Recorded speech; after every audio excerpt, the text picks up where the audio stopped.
When you ask someone, who is your favorite JoJo, you will usually hear people say something like Joseph, Josuke, or maybe even Giorno. But something you'll rarely hear is that someone's favorite JoJo is Jonathan.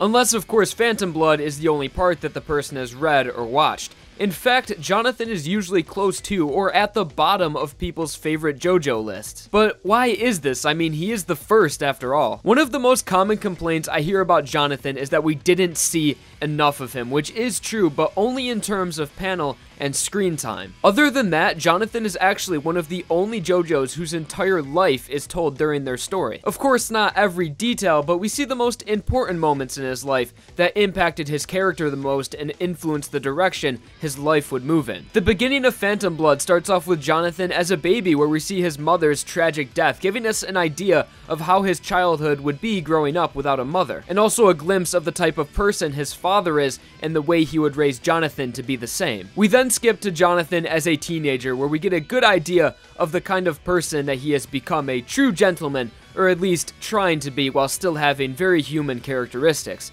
During this time in Jonathan's life is where things start to change, with the introduction of Dio Brando into his life and the beginning of the Joestar and Brando bloodline rivalry that would last for generations and even span between universes. Phantom Blood continues the trend of showing us all of the important moments in Jonathan's life, as we then skip to when Dio betrays the family that generously welcomed him into their home, the Joestars. And Jonathan is set on his course to stop Dio for the sake of justice and revenge, following him as he grows as a warrior, making memories along the way that would last a lifetime. All leading up to Jonathan's tragic, yet somehow peaceful death. So when people say we didn't see enough of Jonathan as an excuse for him not being as memorable or as likable as his descendants, that is not the case. We saw the perfect amount of Jonathan, pretty much every important moment in his life that made him the person he was. And Phantom Blood's length is one of the best aspects from the part. A story doesn't need to be long to be good,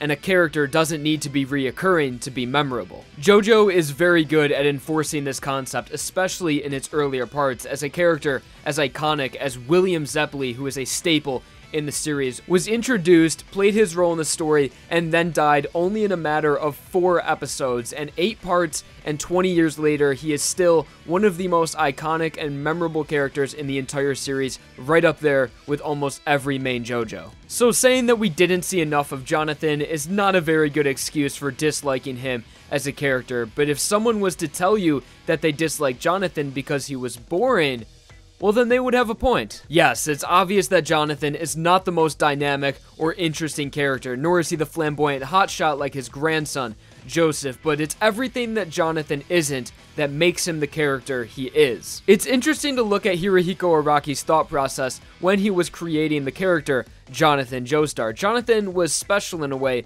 but in a way that limited him as a character, as he was the first. Araki knew that his series, JoJo's Bizarre Adventure, had potential to go on, and already had the idea of it being a generational saga. So he said that it was truly difficult to come up with Jonathan's character, as he wanted the first JoJo to function as a symbol of purity and dignity rather than be a unique, fresh character. So Araki had many limitations when writing Jonathan's character, because as he said, he was a symbol of justice, which we have actually seen referenced before in later animated parts of JoJo. Araki himself said that this may be why Jonathan is a little on the boring side. So although Jonathan can be considered boring, it's part of who he is as a character, and that by no means makes him a bad JoJo. If Jonathan was any different, who knows how Phantom Blood would have played out, and maybe JoJo as a whole could have been drastically different if it wasn't for Jonathan being the person he was, a symbol for all that is just. Jonathan's character allows all of the following JoJos to be viewed as that same symbol of justice within their stories, yet still be unique and different characters, because no matter who they are or what kind of person, they seem like we all know they have that little piece of justice within them, a part of Jonathan. This is why we can look at a character like Jotaro, who we first see sitting in a prison cell yelling at his mom to shut up and calling her an annoying bitch, yet still know that this character is our hero, all because of Jonathan. Jonathan wasn't allowed to be carefree like Joseph or have an attitude like Jotaro. He is the symbol for justice that would shine down upon his descendants for generations. It was Jonathan that allowed these ridiculous yet amazing characters to exist. So next time you think Jonathan is born, just know that he was the perfect character that he needed to be. The first JoJo, the foundation for his family and the people they would become.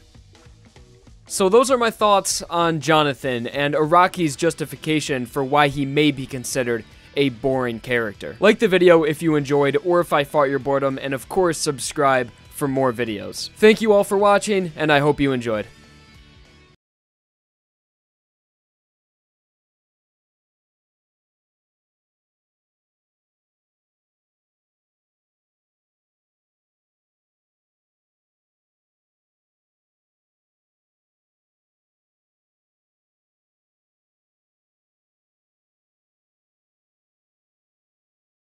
The 21st night, September